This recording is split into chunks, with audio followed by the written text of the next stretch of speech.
Bien, vamos a ver este caso clínico de examen nacional y dice un recién nacido de 37 semanas de gestación que presentó un Apgar de 6 a 6. El paciente es de término, hay que considerar eso. Durante los primeros minutos de vida desarrolló dificultad respiratoria tras el nacimiento, además de cianosis e hipoxemia persistente a pesar de la administración de oxígeno. Tiene cianosis e hipoxemia a pesar de la administración de oxígeno, es un todo clave. Le realiza una radiografía de tórax y se encuentra normal. Entonces nosotros cuando tenemos hipoxemia pensamos o es de origen cardiológico o es de origen pulmonar principalmente. En este caso parece ser que no es de un origen pulmonar, por lo menos no de lo que se ve en la radiografía. Dice, tras 4 horas de nacido se encuentra una diferencia de 15% entre la saturación del pulgar de la mano derecha y el primer ortejo del pie. Se evidencia además cianosis periférica. Se ausculta un segundo ruido acentuado, además de un soplo sistólico parasternal inferior izquierdo. La gasometría demuestra una presión de oxígeno de 55, respirando oxígeno al 100%, y una presión de dióxido de carbono de 34. Entonces nos preguntan, ¿cuál es el principal factor fisiopatológico involucrado en la condición de este paciente? ¿Cuál es el paraclínico más adecuado para realizar en este paciente? Y nos preguntan cuál es el tratamiento en caso de confirmar el diagnóstico. Vamos a responder las preguntas al final de la revisión del tema. Bien, entonces en la hipertensión pulmonar en el neonato hay algunas causas de las que vamos a hablar y estas las vamos a analizar para poder entender los mecanismos fisiopatológicos a los cuales se produce la hipertensión. Entonces, uno de ellos es la vasoconstricción arterial pulmonar. Esta es una hipertensión arterial pulmonar por vasoconstricción anormal. Entonces, esta es la que sucede típicamente en enfermedades respiratorias como el SAM, la sepsis, el síndrome de dificultad respiratoria, la neumonía. Y aquí lo que sucede es que como los pulmones están persistentemente hipoxémicos, están persistentemente inflamados, eso genera alteraciones del óxido nítrico, que normalmente es el vasodilatador por excelencia, y entonces no hay vasodilatación. Como no hay vasodilatación, entonces se provoca lo contrario, que es una vasoconstricción, y nos lleva a hipertensión arterial pulmonar. El otro mecanismo son vasos que están estructuralmente anormales desde el nacimiento, desde el desarrollo congénito.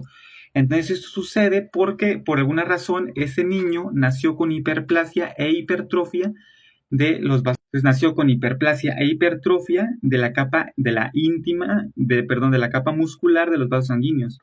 Entonces estos vasos sanguíneos normal están más gruesos y si además se vasoconstruyen por algún estímulo como catecolaminas, algún estímulo, pues entonces va a contraerse más y se van a apretar por completo, porque esta capa muscular está demasiado gruesa. ¿Por qué sucede esto? Eso es una pregunta muy importante porque es algo que preguntan siempre en el examen nacional y porque es muy importante para nuestra práctica clínica saber qué medicamentos no dar a las embarazadas. Entonces, los AINES es el principal disruptor típico del embarazo. Entonces, esos disruptores, pues lo que provocan es justamente eso, que este niño nazca con hiperplasia e hipertrofia de la capa muscular. Y por otro estaban los inhibidores selectivos de la recaptura de serotonina. Esos también pueden ser disruptores vasculares. Por otro lado, tenemos a la hipoplasia vascular. Entonces, en esta hipoplasia vascular, la principal causa, la causa prototípica, es un pulmón que no se terminó de desarrollar bien. Por ejemplo, la hernia diafragmática, que es la causa número 1 de hipertensión pulmonar, es la hernia diafragmática. Entonces aquí lo que sucede es que el intestino se va hacia arriba, lo cual para efectos de esta enfermedad pues es lo de menos, la verdad, ¿no? Entonces, eso es una pregunta nacional. Esa es la principal causa de hipertensión pulmonar en el recién nacido. Entonces, como tiene hipoplasia, pues no se desarrolla, ¿no? Tiene hipoplasia. Y entonces, esa es la otra causa. Y vamos a ver entonces cómo son los mecanismos fisiopatológicos. Porque en este pulmón que no se terminó de desarrollar, pues entonces también sucede que el pulmón no se desarrolló bien y tampoco las estructuras que se desarrollan junto con esto, incluyendo bronquios, incluyendo vasos sanguíneos y demás estructuras. Esto hace que el pulmón necesite tiempo para adaptarse. Entonces, si se opera la hernia diafragmática, se le cierra, se le regresa a los intestinos y luego se desentúa al paciente, pues entonces probablemente nos va a acercar a complicaciones porque en ese pulmón necesita tiempo para adaptarse. Bien, ahora revisando los mecanismos fisiopatológicos, lo primero que vamos a decir es que hay un aumento de la presión arterial pulmonar. Esto, la primera parte del cuerpo que va a sufrir este aumento de la presión pulmonar es la parte del cuerpo que manda la sangre hacia los pulmones, que es el ventrículo derecho. Como el ventrículo derecho no va a ser capaz de mandar suficiente sangre porque hay muchísima presión en los pulmones, entonces no va a llegar suficiente sangre hasta el ventrículo izquierdo, que es quien le manda la sangre, el ventrículo derecho. Entonces, como no va a llegar suficiente sangre al ventrículo izquierdo, el ventrículo izquierdo va a mandar muy poquita sangre hacia la aorta. Esto va a disminuir el gasto cardíaco y nos va a llevar a una disfunción del ventrículo izquierdo. Con esta reducción del gasto cardíaco, pues van a venir las consecuentes, la hipoxemia, va a venir la acidosis y va a venir la hipotensión sistémica. Entonces, clínicamente nosotros vamos a ver al paciente que son recién nacidos, que usualmente son de término o casi a término, que tiene una insuficiencia respiratoria bastante importante, que incluso se puede presentar a los pacientes con cianosis, tienen hipoxemia, les metes tu oxígeno y aún así no están respondiendo al oxígeno porque el problema no es el oxígeno que pueden pasar, sino el problema es la presión que está en los vasos sanguíneos que evita que llegue tanta sangre. Entonces no responden tan bien al oxígeno y pueden tener o no otra patología pulmonar. Entonces, para entender la forma en que se diagnostica esta enfermedad, tenemos que entender cuál es la diferencia entre la circulación preductal y postductal.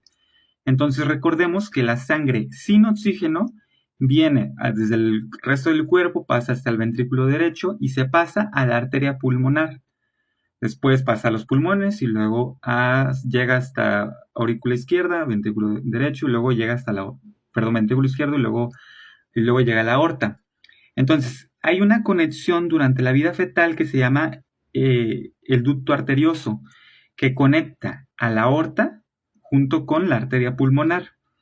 La arteria pulmonar que lleva sangre sin oxígeno después de que ya nació el bebé, y la aorta que lleva sangre con oxígeno porque es la sangre que viene desde los pulmones. Entonces, si nos fijamos aquí en el callado aórtico podemos encontrar tres principales vasos sanguíneos. El primero es el tronco brachiocefálico que va a dar origen a la arteria subclavia del lado derecho y a la arteria carótida común del lado derecho. Posteriormente sigue la arteria carótida común del lado izquierdo del cuerpo y luego sigue en el mismo callado aórtico la arteria subclavia izquierda. Eso que es, y posteriormente desciende la aorta y se irriga el resto del cuerpo hacia abajo. ¿Esto qué significa? Que los vasos y la cabeza están irrigados antes del ducto arterioso y que el resto del cuerpo está irrigado después del ducto arterioso.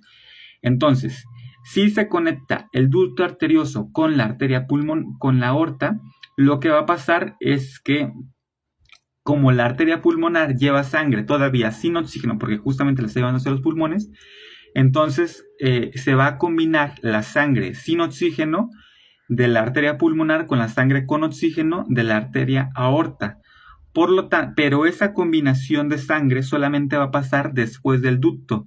Por lo tanto, lo que es irrigado, los brazos y la cabeza van a ser irrigados con sangre buena de 95% de saturación, por ejemplo, pero después se va a combinar con la sangre que no está oxigenada y se va a reducir su oxigenación, de tal forma que le va a llegar menos sangre al resto del cuerpo.